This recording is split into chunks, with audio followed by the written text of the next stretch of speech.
Olá pessoal, sejam muito bem-vindos ao canal Gol de Canela. Devido às participações recentes na Copa Libertadores e na Copa Sul-Americana, o Deportivo Lara foi para muitos um dos clubes mais prestigiados do futebol venezuelano nos últimos anos. Apesar de ter sido um verdadeiro saco de pancadas em suas participações nessas competições da Conmebol, com direito a um tabu de nunca ter vencido um jogo fora de casa, esse time vermelho e preto realmente parecia ser um projeto promissor e tinha tudo para, em um curto espaço de tempo, virar uma potência do futebol local. Porém, do dia para a noite, e para a surpresa de muitos que não costumam acompanhar o futebol venezuelano, o Deportivo Lara simplesmente desapareceu. Para você ter uma ideia do que eu estou falando, o time nem consta mais entre os participantes da primeira ou da segunda divisão da Venezuela, o que é bizarro, levando em consideração que eles estavam na elite nacional na temporada passada. Mas o que raios aconteceu com o Deportivo Lara? É o que nós vamos te explicar no vídeo de hoje. Confere só!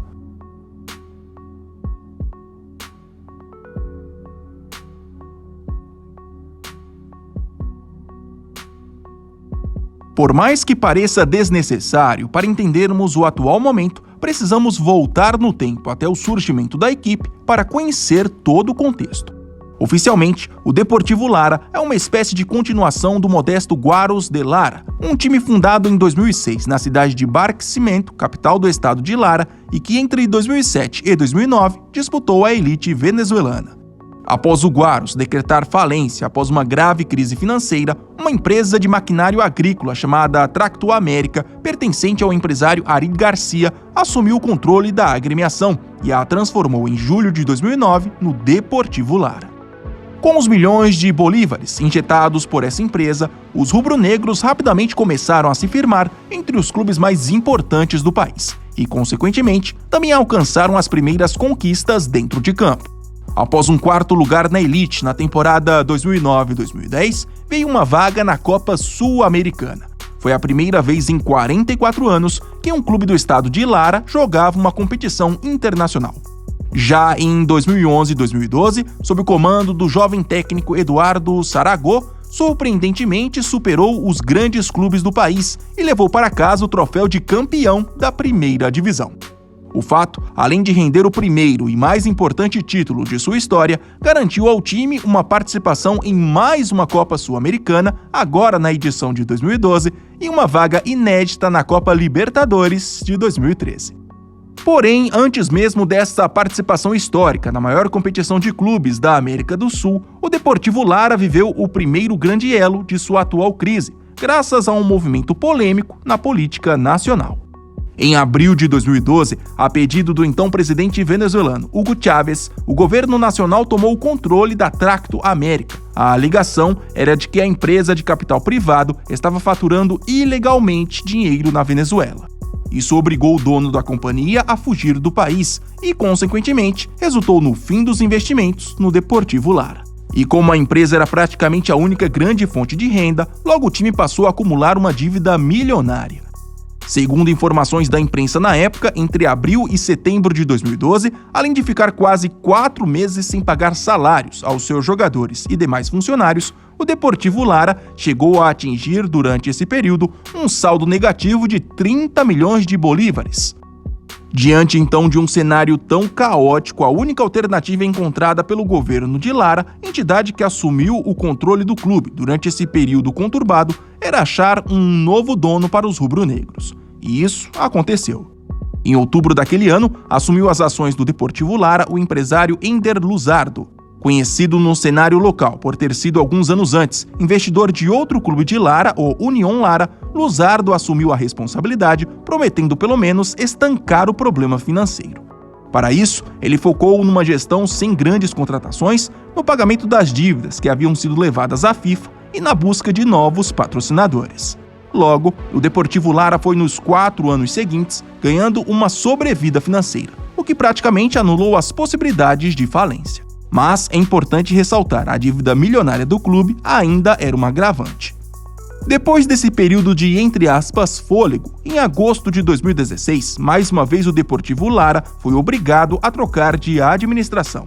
após aceitar um convite para assumir a presidência da Federação Venezuelana de Esportes Aquáticos, Luzardo vendeu as ações do clube para o empresário Jorge Jiménez. Acionista de algumas empresas na Venezuela, Argentina e Colômbia e formado em administração nos Estados Unidos, Jiménez tinha só 28 anos na época e se apresentou para a torcida como um empreendedor visionário. Em sua coletiva de apresentação, afirmou que seu principal objetivo no Lara era continuar o trabalho de recuperação financeira e, ao mesmo tempo, colocar mais uma vez o time no radar internacional, sendo um participante assíduo de competições da Conmebol. Bom, de fato, apesar de nunca ter investido milhões durante a administração do jovem empresário, o Deportivo Lara voltou a viver ótimos momentos dentro de campo. Por exemplo, após vencer 2 vezes o torneio Clausura do Campeonato Venezuelano, em 2018 e 2019, o time conseguiu pela primeira vez na história disputar 2 edições seguidas da Libertadores. Nas ocasiões, enfrentando adversários como Cruzeiro e Corinthians, saiu na fase de grupos. Também teve presente na edição de 2021, colocado na segunda fase eliminatória, caiu para o Santos na competição. Todavia, justamente no final de 2021, mais uma vez o Deportivo Lara foi obrigado a passar por mudanças administrativas, e isso acabou afundando de vez o clube.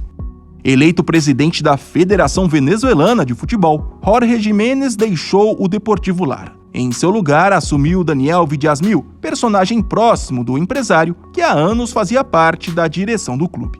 Mas, por mais que houvesse a expectativa de continuidade de trabalho, ele não conseguiu controlar o delicado momento financeiro do time. Prova disso é que apenas 1 ano depois de sua chegada, Daniel já deixou o comando.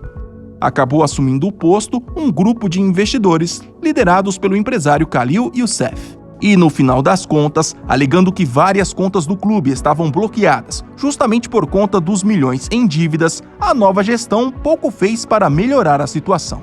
Na verdade, segundo a imprensa local, ao parar de pagar parte das dívidas já acordadas, Youssef e companhia conseguiram deixar as contas ainda mais no vermelho. Com isso, ao considerar a crise quase irreversível, agora no início de 2023, a FUTVE, entidade responsável pela liga local, e a Federação Venezuelana de Futebol resolveram não conceder ao Deportivo Lara a licença necessária para a disputa de competições profissionais no país. Em resumo, o time foi expulso da primeira divisão nacional.